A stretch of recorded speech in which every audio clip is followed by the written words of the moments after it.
Desligue o ruído e conecte-se aos factos. Temos 10 estadias num dos hotéis de luxo Alma Lusa na Comporta.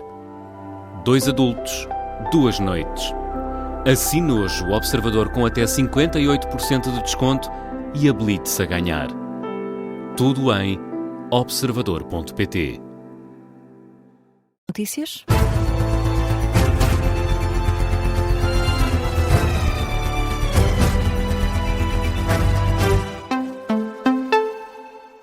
Jornal das 8 com a edição da Vanessa Cruz. E, Vanessa, o Parlamento aprovou a redução da taxa mínima do ISP, o imposto sobre os combustíveis, até ao final de junho.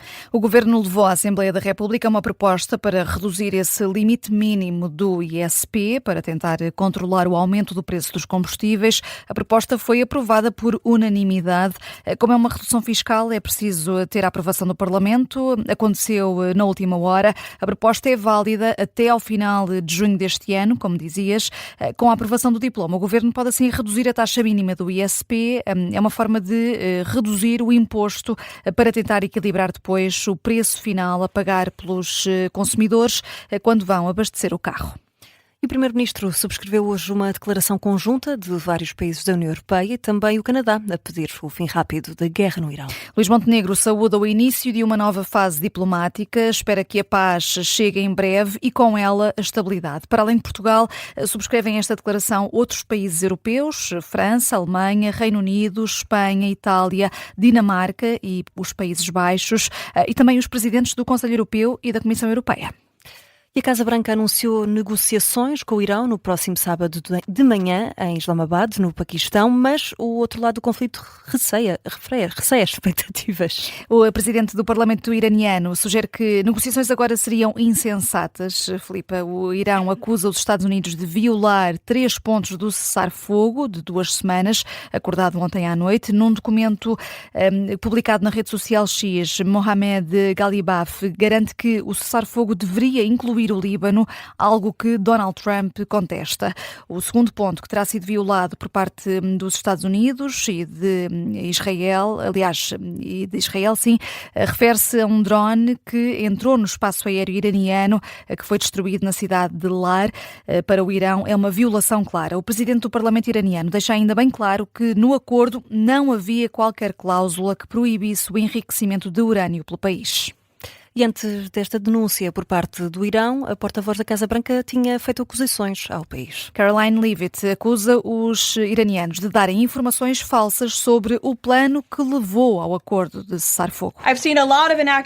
Já vi muitas notícias imprecisas na comunicação social sobre essas negociações e esses planos, por isso deixem-me ser clara e corrigir o que foi dito. Os iranianos apresentaram inicialmente um plano de 10 pontos, que era, no fundo, pouco sério, e foi completamente rejeitado pelo presidente Donald Trump e pela equipa de negociação. Muitos meios de comunicação presentes nesta sala noticiaram falsamente que esse plano era aceitável para os Estados Unidos. E isso é falso. O regime reconheceu a realidade perante a equipa de negociação. Apresentaram um plano mais razoável, totalmente diferente e condensado ao presidente e à sua equipa. A porta-voz da Casa Branca garante que Donald Trump tem boas perspectivas sobre o Estreito de Hormuz, que foi garantido em privado ao presidente dos Estados Unidos que o estreito vai ser reaberto rapidamente e de forma segura. Estreito que foi fechado esta tarde pelo Irão. Sim, foi uma forma de retaliar os novos ataques de Israel ao Líbano. Acusa também os Estados Unidos de terem começado essa violação do cessar-fogo ao atacar Teherão, a capital iraniana. O Irão atacou depois esta tarde a Arábia Saudita, o Qatar e o Kuwait. A Casa Branca tinha apontado, como dizíamos, novas negociações para sábado, lideradas afinal pelo vice-presidente dos Estados Unidos, J.D. Vance, também com os enviados especiais para o Médio Oriente, Jared Kushner e Steve Witkoff, mas pelo que percebemos agora, do lado iraniano não é certo que esse encontro aconteça. Falamos agora dos apoios para a reconstrução de casas danificadas pelo mau tempo. Vanessa, são 34 mil as candidaturas das famílias afetadas. E só em Leiria são 10 mil, é o concelho com mais pedidos. Um balanço feito pelo coordenador da estrutura de missão, Paulo Fernandes, depois de o prazo ter terminado ontem para a apresentação destas candidaturas. O Ministro da Economia, Manuel Castro Almeida, garantiu hoje que até ao final de junho todas as casas vão ter uma avaliação de prejuízos feita.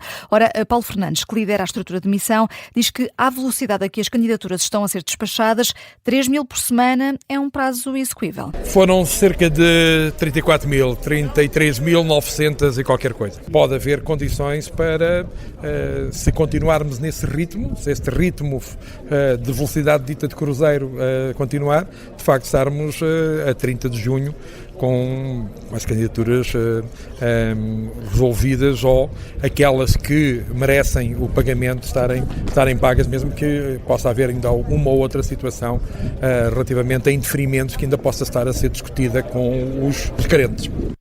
É o que indica o coordenador da estrutura de missão, Paulo Fernandes, um registro da agência Lusa.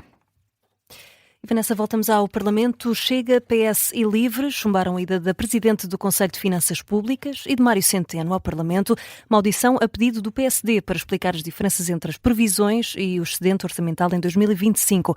Foi um tema do explicador da Tarde Política. O Ministro das Finanças já se tinha queixado das diferenças entre os dados reais da economia e as previsões do Banco de Portugal e do Conselho de Finanças Públicas. No explicador, o deputado do Chega, Eduardo Teixeira, acusa o PSD de ter um complexo em relação ao ex-governador, Mário Centeno, e aponta também o dedo ao Executivo. O Governo tem que decidir quem são os seus votos expiatórios.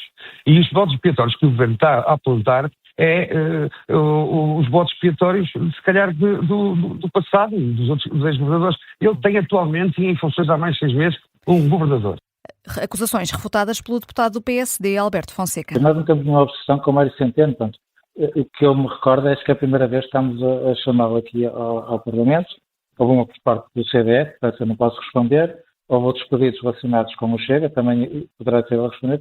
Nossa parte acho que é a primeira vez e eu acho que se justifica porque, portanto, era o responsável pelo Banco de Portugal quando dessas previsões, e falou aqui também de votos expiatórios.